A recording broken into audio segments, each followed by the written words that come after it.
فمن يعمل مثقال ذرة خيرا يره ومن يعمل مثقال ذرة شرا يره বিশাল গুনাহের কাছে আমার এই যে একটা মাত্র ছোট কাগজের টুকরা, এটা কি ফায়দা হবে? আল্লাহ বলবে, বান্দা তুমি চিন্তাও করতে পারবা না তোমার এই কাগজের টুকরাটার যে কত পাওয়ার, তুমি শুধু খালি তোমার আমলনামায় দিয়েই দেখো। বান্দা হাতে নিয়ে লেখা দেখবে, এখানে অন্য কিছু লেখা নাই, শুধু ছোট একটা কালিমা শাহাদাত লেখা আছে, আশহাদু আল্লা ইলাহা ইল্লাল্লাহ ওয়া আশহাদু আন্না মুহাম্মাদার রাসূলুল্লাহ সাল্লাল্লাহু বাইরে দাজ্জালকে হত্যা করার জন্য আগমন করবেন। প্রতিমধ্যে দামেস্কের মসজিদের মধ্যে আসরের নামাজ পড়ার জন্য সবাই সমবেত হবে। জামাতে এক পর্যায়ে ইমাম মাহদি ইমামতি করার জন্য দাঁড়াই যাবেন। পিছন দিক থেকে আওয়াজ আসবে, কয়েকজন বলবেন যে হযরত ঈসা আলাইহিস সালাতু ওয়াস সালাম তিনি অবতরণ হয়েছেন। সুবহানাল্লাহ।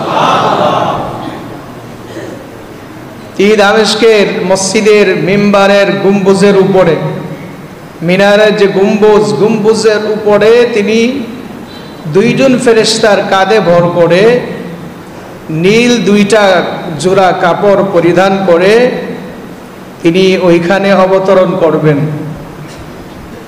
এবং তাকে দেখতে তার চুলগুলো মনে হবে যে এখনো জড়ায় জড়ায় পানি পড়তেছে। এটা কেন? মুফাসসিরিনে কেরাম দুইটা কারণ লিখেছেন। একটা কারণ হলো যে তার চুলগুলো অত্যন্ত কুচকুচে কালো, এই জন্য কালো চুল বেশি হলে সিল্কি আসে, এটা দেখতে ভিজা ভিজা লাগে। আর আরেকটা ব্যাখ্যা করেছেন যে হযরত ঈসা আলাইহিস সালামকে যখন আল্লাহ পাক আকাশে উঠায় নিয়ে গিয়েছিলেন, ওই সময় যে খ্রিস্টানরা ছিল, খ্রিস্টানরা ঈসা আলাইহিস সালামকে হত্যা করার জন্য তারা আল্লাহর পয়গম্বরের ঘরে প্রবেশ করেছিলেন। কিন্তু আল্লাহ পাক রব্বুল আলামিন ঈসা আলাইহিস সালাতু ওয়াস সালামকে রক্ষা করার জন্য ওই ঘরের ভিতরে তার আকৃতিতে যে দুশমনি করে হযরত ঈসা আলাইহিস সালামের গোপন পরিচয় প্রকাশ করে দিয়েছিল, আত্মগোপনের কথা বলে দিয়েছিল, ওই ব্যক্তির চেহারা হযরত ঈসা আলাইহিস সালামের চেহারা মতো বানায় দিলেন, তাকে এই জায়গায় বসায় রাখলেন, আর ঈসা আলাইহিস সালামকে আল্লাহ তাআলা ফেরেশতার মাধ্যমে আকাশে উঠায় নিয়ে গিয়েছে। শেষে এই খ্রিস্টানের দল, প্রত্যেক যুগে ইহুদি এবং খ্রিস্টান সবাই নবীদের দুশমন ছিল। সবাইকে নবীদের, ইহুদিরা ছিল মুসা আলাইহিস সালামের মতো যত নবী রাসূল আসছে তাদের শত্রু, আর খ্রিস্টানরা ছিল ঈসা আলাইহিস সালামের শত্রু। যদিও ঈসা নবীর উম্মত, যদিও কি ঈসা নবীর উম্মত, শত্রুতা নিজের নবীর সাথেই করেছে। হত্যা করার জন্য ঘরে গেছে, আল্লাহ পাক কুদরতি সাহায্যে আসমানে উঠায় নিয়ে গেছে। তাফসীরের কিতাবে এসেছে ঈসা আলাইহিস সালাতু ওয়াস সালামকে আল্লাহ পাক কুদরতি ফ্রিজের মধ্যে হযরত ঈসা আলাইহিস সালামকে রেখে দিয়েছেন। যখন তাকে জমিনে অবতরণ হওয়ার সময় হবে, ওই যে গোসল, ওই সময় গোসল অবস্থায় ছিল, তার চুল একবারে কুচকুচে একবারে ভিজা ছিল, ওই অবস্থায় উঠে নিয়ে গেছে আল্লাহ পাক। যেহেতু ফ্রিজে রেখে দিয়েছেন, ঠিক ওই গোসল অবস্থার মতোই তিনি জমিনের মধ্যে আসবেন। যে মনে হয় যেন এখনো গোসল করে আমার তো পুকুর থেকে উঠছে, ঝরঝরায় পানি পড়তেছে। ঈসা আলাইহিস সালাতু ওয়াস সালাম জমিনে এসেই তাদের সাথে জামাতে অংশগ্রহণ করবে, ইমাম মাহদি বলবেন আমাদের জামাতে ইমামতি আপনি করবেন। ঈসা আলাইহিস সালাম বলবেন আমি তো শুধু খালি দাজ্জালকে হত্যা করার জন্য এসেছি, নিয়মিত এই জামাতের উম্মতের দায়িত্ব এবং রাহবারি আপনিই করতে হবে, আমি শুধু খালি দাজ্জালকে হত্যা করব এবং আপনাদের অনুসরণ করব। ইমাম মাহদি আলাইহিস সালাম তিনি সেদিন আসরের নামাজ আদায় করবেন। এরপরে হযরত ইমাম মাহদিকে বলবেন আমার জন্য একটি ঘোড়া এবং একটি বর্ষার ব্যবস্থা করুন। ঘোড়া এবং বর্ষার ব্যবস্থার মাধ্যমে ঈসা আলাইহিস সালাতু ওয়াস সালাম তখন দাজ্জালকে হত্যা করার জন্য তিনি রওনা করবেন। এর আগে সর্বপ্রথম ঈসা আলাইহিস সালাম তিনটা কাজ করবেন। কয়টা কাজ? সবার বলতে হবে কয়টা কাজ? এক নাম্বার, খ্রিস্টানদের ক্রুশ চিহ্ন। ক্রুশ চিহ্ন মানে যুগ চিহ্ন। ক্রুশ চিহ্ন মানে কি? যোগ চিহ্ন। এটা খ্রিস্টানদের প্রতীক। এই ক্রুশ চিহ্ন এটাকে তিনি সর্বপ্রথম বিলুপ্ত করবেন, কারণ ক্রুশ চিহ্ন বলতে কিছু নাই। খ্রিস্টানরা ক্রুশ চিহ্ন কেন ব্যবহার করে এর আগে আর একটু জানেন? কেন ক্রুশ চিহ্ন খ্রিস্টান ব্যবহার করে? ক্রুশ চিহ্ন ব্যবহার করার কারণ হলো যে তারা চিন্তা করে কি যে একদল তো ঈসা আলাইহিস সালামকে হত্যা করছে, আর আরেক দল তো ঈসা আলাইহিস সালামের পক্ষের যারা তাদের নবীকে হত্যা করতে দেখে এই জন্য শুলে চড়াইছিল গলার মধ্যে রশি পেঁচায়া। এই জন্য নিজের নবীর মহাব্বত প্রকাশ করতে গিয়া ইহুদিরা তাদের গলার মধ্যে এই ক্রুশ চিহ্ন, অর্থাৎ এদিকে গলা আর এদিকে ফাঁসির দড়ি, এই দুইটা বিষয় মিলে হইল একটা ক্রুশ চিহ্ন, যুগের চিহ্ন। এটা ব্যবহার করা তারা শুরু করলো। এখন ক্রুশ চিহ্ন, এই যুগ চিহ্ন খ্রিস্টানদের গায়ে থাকে, খ্রিস্টানদের বাড়ি ঘরে থাকে, খ্রিস্টানদের কবরস্থানেও থাকে কি থাকে না? দেখবেন খ্রিস্টানরা যখন তাদেরকে দাফন করা হয়, খ্রিস্টানদের মাথার উপরে একটা লাঠি থাকে বা একটা পাথরের মতো থাকে, এর উপরে ক্রস চিহ্ন থাকে। এই চিহ্ন দেখলে মনে করবেন এটা খ্রিস্টানের কবর, ঠিক না? ঠিক। তাহলে মুসলমানের কবরস্থানে খ্রিস্টানের ক্রস চিহ্ন রাখা যাবে না। অনেকে এটা না বোঝার কারণে মনে করে কবরস্থানে দিতে হয়। কি মনে করে দেয়? কবরস্থানে দিতে হয়, এটা মনে দেয়। আসলে এই চিহ্নটা কারা ব্যবহার করে এটা তার জানাই নাই। অনেকে দেখবেন ক্রস চিহ্ন বাথরুমে ব্যবহার করে। আগের দিন আমরা দেখেছি বাথরুমে লেন্টিং যে একটা জানালা বানানো হয়, এটা ক্রস চিহ্ন মতো করে ডিজাইন করতো। অনেকে বাড়ি ঘরের মধ্যে এরকম ক্রস চিহ্ন করে ছোট ছোট জানালা রাখতো। আবার অনেকে দেখবেন কবরস্থানে যে চারদিকে দেয়াল করে, এই দেয়ালের মধ্যে ক্রস চিহ্ন দেওয়া থাকে। থাকে কি থাকে না? এগুলো ইহুদিদের, খ্রিস্টানদের ক্রস চিহ্ন। এক নাম্বার, ঈসা আলাইহিস সালাতু ওয়াস সালাম ক্রস চিহ্নকে তিনি নিশ্চিহ্ন করবেন। দ্বিতীয় নাম্বার, ঈসা আলাইহিস সালাতু ওয়াস সালাম শুকরকে বিলুপ্ত করবেন। শুকর, ঈসা আলাইহিস সালাম জমিনে আসার পরে শুকর জমিনে থাকবে না, সব মরে শেষ হয়ে যাবে। তৃতীয় নাম্বার, কর, ট্যাক্স, চাঁদা ঈসা আলাইহিস সালামের যখন আসবে তখন কি এগুলা থাকবে? থাকবে না। এই তিনটা বিষয় ঈসা আলাইহিস সালাতু ওয়াস সালাম সর্বপ্রথম তিনি জমিন থেকে শেষ করে দিয়ে দাজ্জালকে হত্যা করার মিশন নিয়ে এবার সামনে অগ্রসর হবে। ঈসা আলাইহিস সালাতু ওয়াস সালাম তিনি দাজ্জালকে গিয়ে পাবে সেই সিরিয়ার বাবুল লুদ নামক এক স্থানে।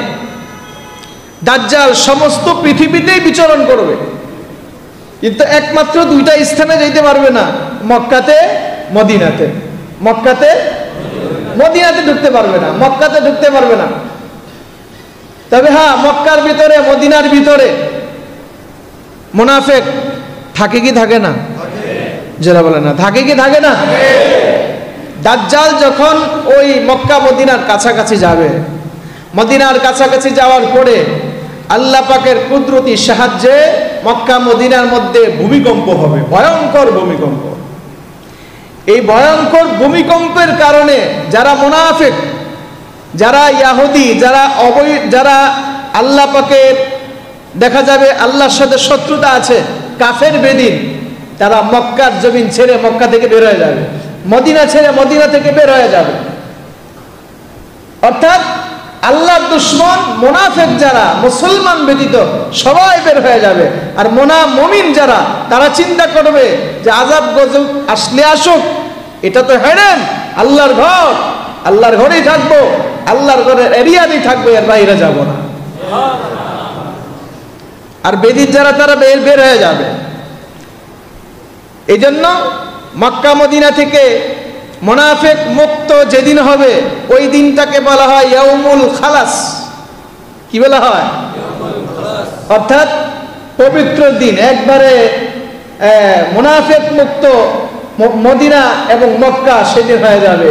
ওই দিনটাকে এই জন্য বলা হয় ইয়াউমুল খালাস। আর এই মুনাফিকের দল সবাই গিয়ে আবার মক্কা থেকে মদিনা থেকে বের হয়ে দাজ্জালের দলে অংশগ্রহণ করবে। যদিও এতদিন মদিনাতে ছিল, যদিও এতদিন মক্কাতেই ছিল, কিন্তু ঈমান না থাকার কারণে দাজ্জালের দলের মধ্যে অংশগ্রহণ করবে। শেষ পর্যায়ে ঈসা আলাইহিস সালাতু ওয়াস সালাম সিরিয়াতে গিয়া বাবুল লুদ নামক একটা জায়গা, ওই জায়গাতে ঈসা আলাইহিস সালাতু ওয়াস সালাম দাজ্জালকে পাবে। আর দাজ্জালকে দেখেই তখন তার মিশন রেখে দাজ্জাল বিভিন্ন প্রান্তে ঘুরতে থাকবে। কারণ ঈসা আলাইহিস সালামের শ্বাসের এত পাওয়ার হবে যে তার শ্বাস যেই বেদিনের গায়ে লাগবে সাথে সাথে সে মারা যাবে। সুবহানাল্লাহ বলবেন না? এবং শ্বাসের দূরত্বটা এত দূর হবে, তার চোখের দৃষ্টি যত দূর যাবে তার শ্বাসের পাওয়ার তত দূর যাবে। এই জন্য এই অবস্থা দেখে দাজ্জাল পলাইতে থাকবে।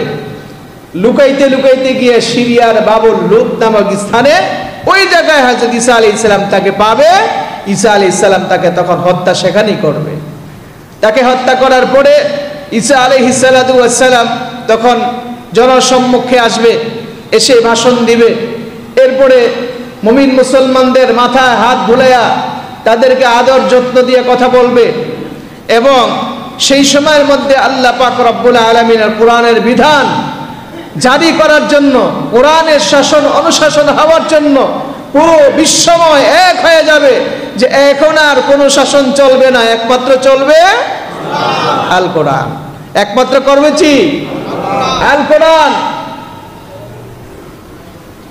এইভাবে কিছুদিন যাওয়ার পরে এরপরে আল্লাহ পাক রব্বুল আলামিন আবার ঈসা আলাইহিস সালামকে জানাইবেন। ঈসা আলাইহিস সালাতু ওয়াস সালাম জমিনের মধ্যে মুহাদ্দিসিনে কেরাম, মুফাসসিরিনে কেরাম লিখেছেন তিনি 33 বছরে জমিন থেকে আল্লাহ পাক তাকে উঠায় নিয়ে গেছেন। তিনি জমিনে আসার পরে আরো 7 বছর বাঁচবেন, অথবা 45 বছর পর্যন্ত তিনি জীবিত থাকবেন। এই কয় বছর হযরতে ইমাম মাহদী এবং ঈসা আলাইহিস সালাম দুইজনে একত্রে থাকবেন, একত্রে বসবাস করবেন।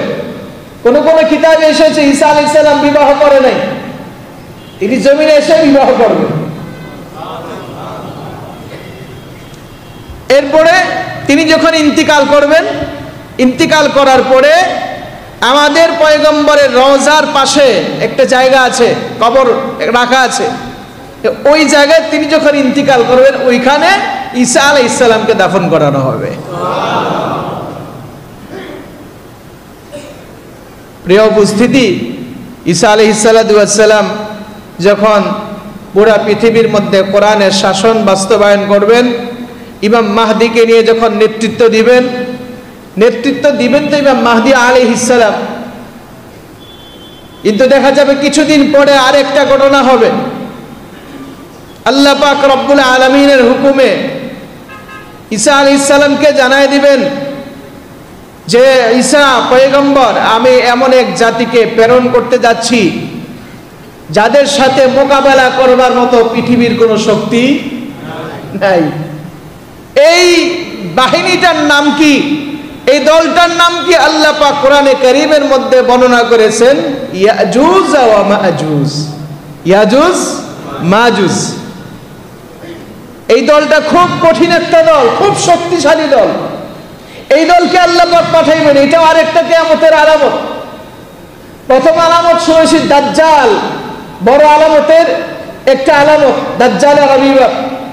ইমাম মাহদী আলাইহিস সালাম, ঈসা আলাইহিস সালাম তারা জমিনে আসবেন, তাদের প্রকাশ ঘটবে, এটাও কিয়ামতের আলামত। এরপরে ইয়াজুজ মাজুজ, আল্লাহ পাক তাদেরকে আবার জমিনের মধ্যে আবার পাঠাইবেন, এটা আরেকটা কিয়ামতের আলামত। আমাদের কিয়ামতের আলামত সম্পর্কে আমরা জানতেছিলাম, ইয়াজুজ মাজুজকে আল্লাহ পাক পাঠাইবেন। ইয়াজুজ মাজুজ কি? ইয়াজুজ মাজুজ হলো মানুষেরই একটা বংশধর, মানুষেরই আদম আলাইহিস সালামের একটা বংশধর। হযরত নূহ আলাইহিস সালাতু ওয়াস সালামের এক সন্তান থেকে, এক সন্তানের ঔরস থেকে এই গোষ্ঠীটা তৈরি হয়েছে। এই গোষ্ঠীটা খুব মারামারিতে পটু ছিল, রক্তপাত ঘটাইতো, মানুষকে মেরে ফেলতো, মানুষ মেরে খেয়ে ফেলতো, এরকম ভয়ঙ্কর পরিস্থিতি ছিল। ওই গোষ্ঠীটার এমন বড় কান ছিল যে এত বড় কান, এক কান বিছায় তারা ঘুমাইতে পারে, আরেক কান বিছায় শরীরের উপর দিয়ে তারা কম্বল হিসেবে ব্যবহার করতে পারে, এত বিশাল কান। এবং দেখতে তারা খুব মোটা তাজা।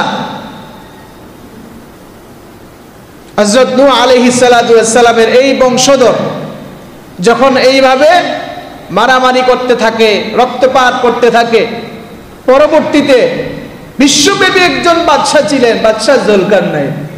কোন বাদশাহ? বাদশাহ জুলকারনাইন।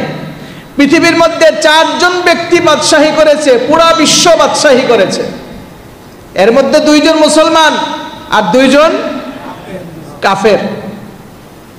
মুসলমানের মধ্যে একজন হলো জুলকারনাইন। বাদশাহ জুলকারনাইন দেখতে পেল যে এই গোষ্ঠীটার জন্য মানুষ জীবিত থাকতে পারে না, মানুষের উপর দিনভর রাতভর 24 ঘন্টায় তারা নির্যাতিত করেই চলছে।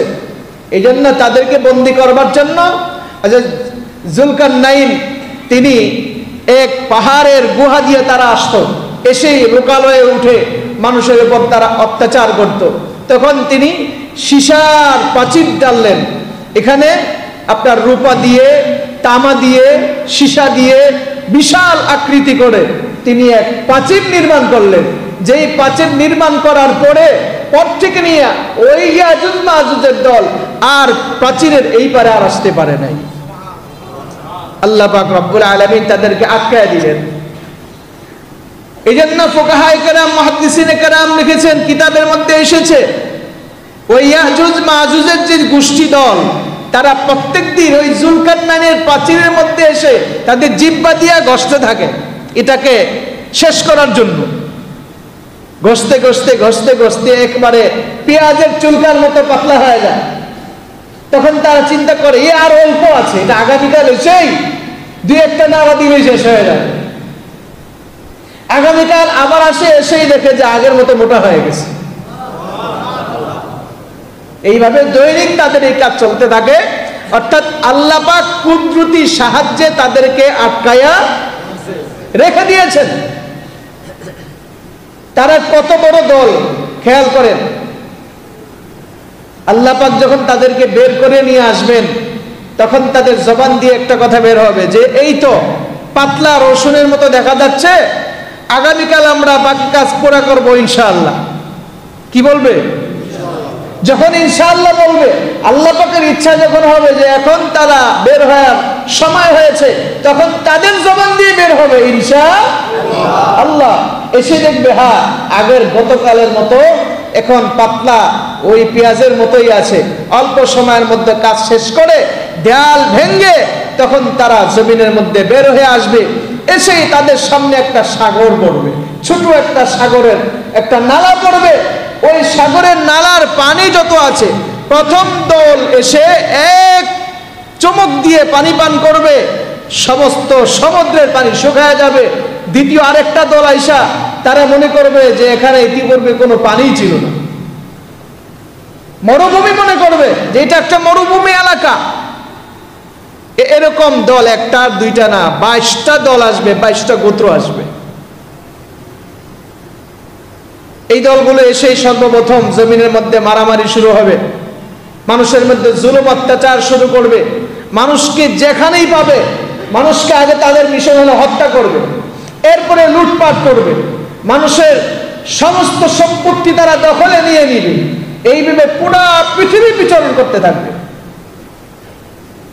এই অবস্থা দেখে ঈসা আলাইহিস সালাতু ওয়াস সালাম মুসলমানদেরকে নিয়ে তুর পাহাড়ে চলে যাবেন, তুর পাহাড়ে নিয়ে আশ্রয় নিবে। মোটামুটি তারা এইভাবে অনেক দিন যাওয়ার পরে জমিনের মধ্যে আর কোনো মানুষ থাকবে বলে এমন কোনো চিহ্ন পাওয়া যাবে না। তখন এই গোষ্ঠীটা আকাশকে লক্ষ্য করে, অর্থাৎ তারা চিন্তা করে জমিনের মধ্যে আর কেউ নাই, জমিনওয়ালার যে আদিবাসী আল্লাহ আছে, আল্লাহকে আমরা আজকে শেষ করে দিব। আকাশের দিকে লক্ষ্য করে তখন তারা তীর মারবে। আল্লাহ পাক তাদের মনের আকাঙ্ক্ষা পুরা করার জন্য তীরের মধ্যে রক্ত মাখিয়ে আবার জমিনে ছেড়ে দিবে। এই রক্ত দেখে তারা আনন্দে উল্লাস করবে, আত্মহারা হয়ে যাবে যে আকাশের অধিবাসীদেরকে আমরা শেষ করে দিয়েছি। হযরত ঈসা আলাইহিস সালাতু ওয়াস সালাম ওই দিক দিয়ে তুর পাহাড়ের মধ্যে মুসলমানদেরকে নিয়ে কষ্ট করতে থাকবে। আল্লাহ পাকের দরবারে তাদের খানা ফুরায় যাবে, পানি ফুরায় যাবে, তাদের থাকা কষ্ট হয়ে যাবে। আল্লাহর কাছে দোয়া করবে, আল্লাহ আমরা তো আর থাকতে পারতেছি না, আল্লাহ এই গোষ্ঠীদেরকে আপনি ধ্বংস করে দেন, এই গোষ্ঠী শেষ করে দেন, এদের কারণে তো আমরা জমিনে নামতে পারতেছি না। আল্লাহ পাক ঈসা আলাইহিস সালামের দোয়া কবুল করবে। তখন এই দোয়া কবুল করে নিয়ে এই যে ইয়াজুজ মাজুজের যেই পিঠের মধ্যে আল্লাহ পাক বড় বড় ফোড়া দিবেন, এই ফোড়ার ব্যথায় আল্লাহ তাআলার কুদরতি সাহায্যে সমস্ত ইয়াজুজ মাজুজের গোষ্ঠী সব জমিনের মধ্যে মরে একবারে কাত হয়ে থাকবে। ঈসা আলাইহিস সালাতু ওয়াস সালাম তখন জমিনের মধ্যে নেমে আসবেন তুর পাহাড় থেকে, এসেই দেখবে যে হায় হায়, তুর পাহাড়ে ছিলাম ভালোই ছিলাম, এখন নেমে তো আরো বড় দুর্ভোগ অবস্থা, আধার জায়গাও বাকি নাই, একটা লাশ পড়ে আছে, এমন এক জায়গাও বাকি থাকবে না, পুরা বিশ্বব্যাপী এইভাবে ইয়াজুজ মাজুজের লাশ পড়ে থাকবে আর দুর্গন্ধ ছড়ায় যাবে। সহ্য করতে না পেরে আল্লাহর কাছে দোয়া করবে, আল্লাহ আর সহ্য করতে পারতেছি না, আপনার কুদরতি সাহায্যে এদের জন্য আপনি একটা কিছু ব্যবস্থা করেন। আল্লাহ পাক রব্বুল আলামিন তখন ঈসা আলাইহিস সালামের দোয়া কবুল করে তখন আল্লাহ তাআলা এক জাতীয় পাখি পাঠাইবেন, যে পাখিগুলার গর্দান থাকবে উটের মতো লম্বা গর্দান, বিশাল আকারে বড় বড় পাখি। এরা ঠুটে করে নিয়ে আল্লাহ পাক যেখানে চাইবেন ওই জায়গাতে ইয়াজুজ মাজুজের গোষ্ঠীর পচা লাশ ওই জায়গা নিয়ে ফেলবেন। ফেলার পরেও কিন্তু জমিনের দুর্গন্ধ থেকে যাবে। আল্লাহ পাক তখন আসমানকে আদেশ করবেন বৃষ্টি বর্ষণ করার জন্য। বৃষ্টি বর্ষণ শুরু হবে লাগাতার, একদিন আর 2 দিন না, 40 দিন লাগাতার বৃষ্টি হবে। বৃষ্টি এমন বৃষ্টি হওয়ার কারণে জমিন ধুয়ে মুছে একবারে ক্লিন হয়ে যাবে।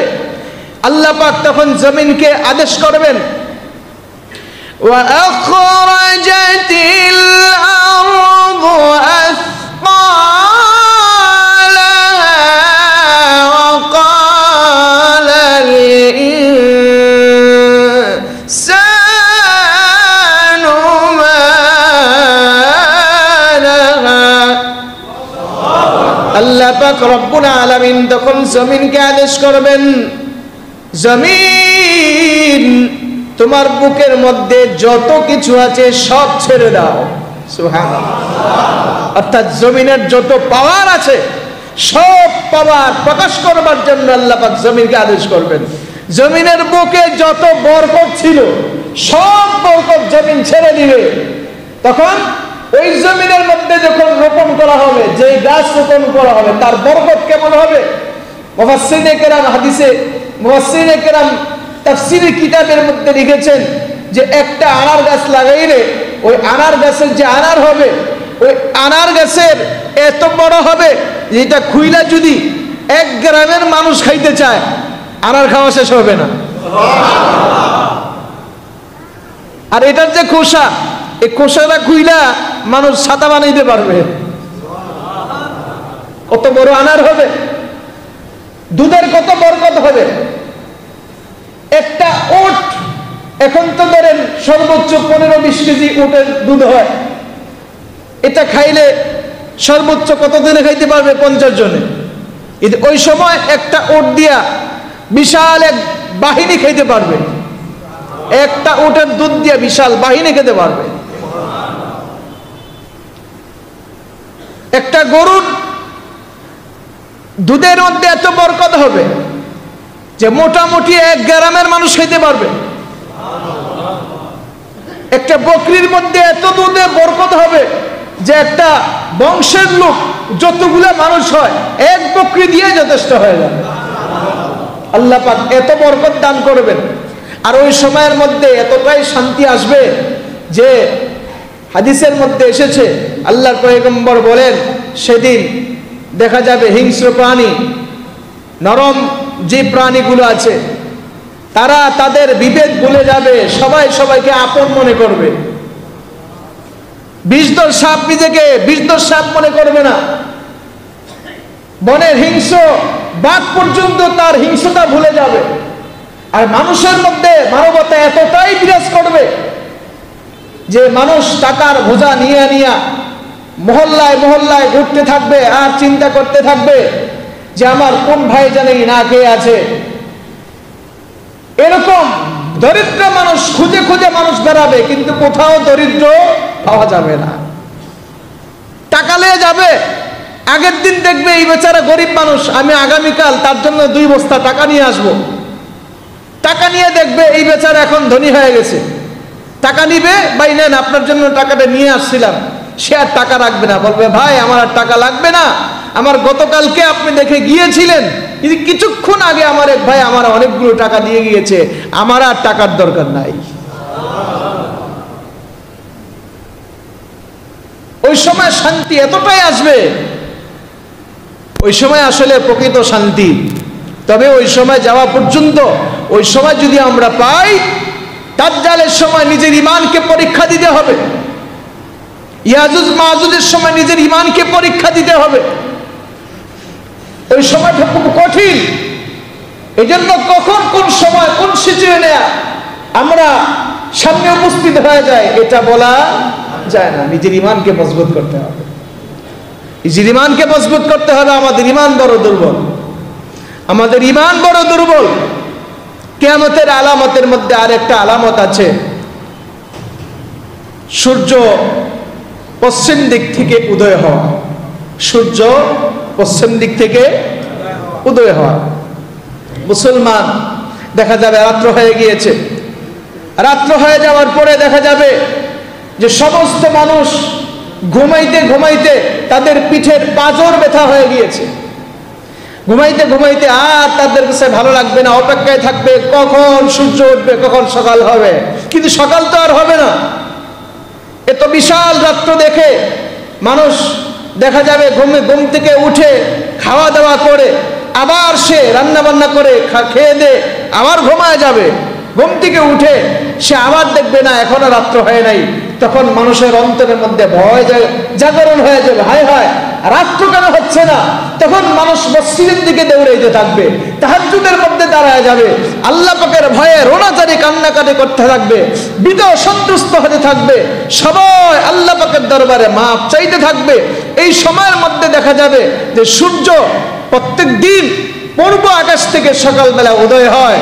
ওই দিন রাতের বেলা এত লম্বা রাত্র হওয়ার পরে পশ্চিম দিক থেকে পূর্ব দিক থেকে এখন আর উঠতেছে না, দেখবে হঠাৎ করে পশ্চিম দিক থেকে সূর্য উদয় হচ্ছে। সূর্য উদয় হতে হতে হতে হতে একবারে মধ্য দুপুর পর্যন্ত, দুপুর হইলে যেমন মাথা বরাবর সূর্য চলে আসে, ঠিক এই বরাবর আসার পরে সূর্য আবার দেখা যাবে পশ্চিম দিকে হেলে যাবে। এরপর থেকে আবার নিয়মিত পূর্ব দিক থেকে সূর্য উঠবে, পশ্চিম দিকে হেলে যাবে।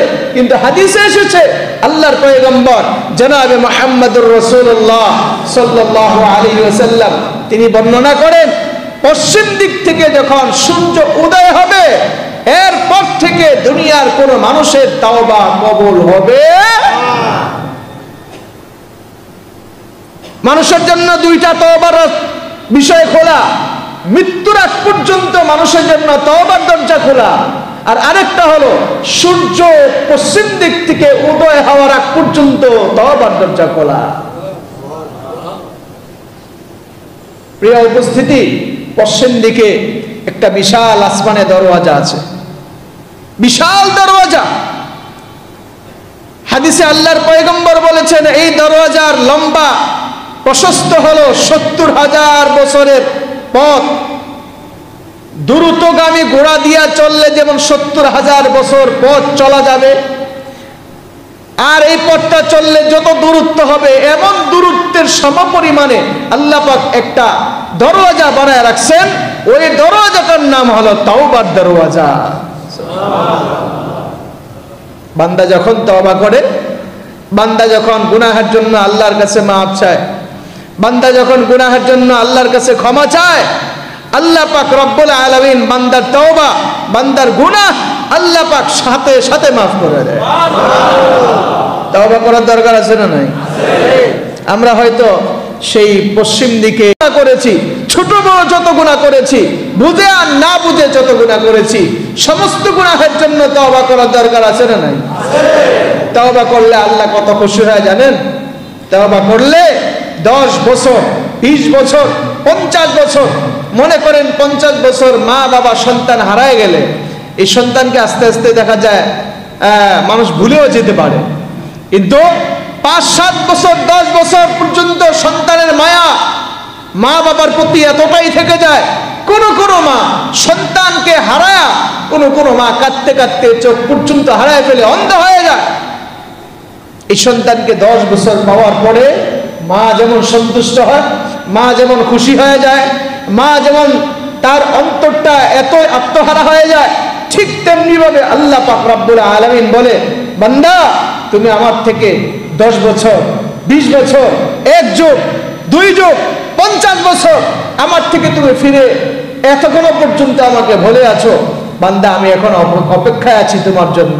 তুমি একবার আমাকে আল্লাহ বলে ডাকবে, আর আমি তোমাকে রহমতের চাদর দিয়ে সাথে সাথে বেষ্টনী করে নিব। আল্লাহ অপেক্ষায় আছে, আমাদের তওবার অপেক্ষায় আছে। আমরা কখন আল্লাহর কাছে মাফ চাইব? জীবনে কত গুনাহ করতেছি, এই হাত দিয়ে কত মানুষকে, কত মানুষের কষ্ট দিতেছে, কত মানুষের ক্ষতি কতজনই করে ফেলতেছে। আল্লাহ পাক শুধু আমাদের আল্লাহর কাছে তওবা করার জন্য আল্লাহ পাক অপেক্ষায় আছে, দেখতেছে বান্দা ফিরে আসে কিনা। বান্দা তো আমাকে ভুলেই গেছে, বান্দা তো আমাকে হারাই ফেলেছে, বান্দা আমার কাছে দেখে ফিরে আসে কিনা। আল্লাহ পাক বান্দাকে দৈনিক ডাকে, দৈনিক। যখন বান্দা পশ্চিম দিকে সূর্য ডুবে যায়, ওই সময় থেকে বান্দাকে আল্লাহ ডাকতে থাকে, বান্দা গুনাহ করেছো ফিরে আসো, বান্দা ফিরে আসো, গুনাহ করেছো আমার কাছে মাফ চাও। আলা মিন মুস্তাগফিরিন ফাগফির লাহ, বান্দা তুমি আমার কাছে মাফ চাও, আমি তোমাকে মাফ করেই দিব। আল্লাহ প্রত্যেকদিন ডাকতে থাকে, কিন্তু এই ডাক বান্দা 50 বছরেও বান্দা আল্লাহর ডাকে জবাব দেয় নাই। 50 বছর পরেও যদি আল্লাহর কাছে ধরা দিয়া বলে আল্লাহ মাফ করে দাও, তো সমস্ত গুনাহ আল্লাহ মাফ করে দেয়। এই জন্য মাফ চাওয়ার দরকার আছে না নাই? কে কখন মৃত্যুবরণ করি কেউ বলতে পারবে না, কেউ বলতে পারবে না। সুস্থতা বড় নেয়ামত। সুস্থতার থেকে যখন অসুস্থতা চলে আসে, মনে হয় যেন আজরাইলটা খুব কাছাকাছি, আমি এখনই মরে যাচ্ছি। যখনই মানুষের সুস্থতা চলে আসে তখন পিছনের সব কিছু ভুলে যায়। এই জন্য আল্লাহ পাক রব্বুল আলামিন মানুষকে কয়েকটা কথা বলেছেন, জাহুলা, মানুষ বড় জাহেল। আরেকবার বলেছেন মানুষ ভুলে যায়।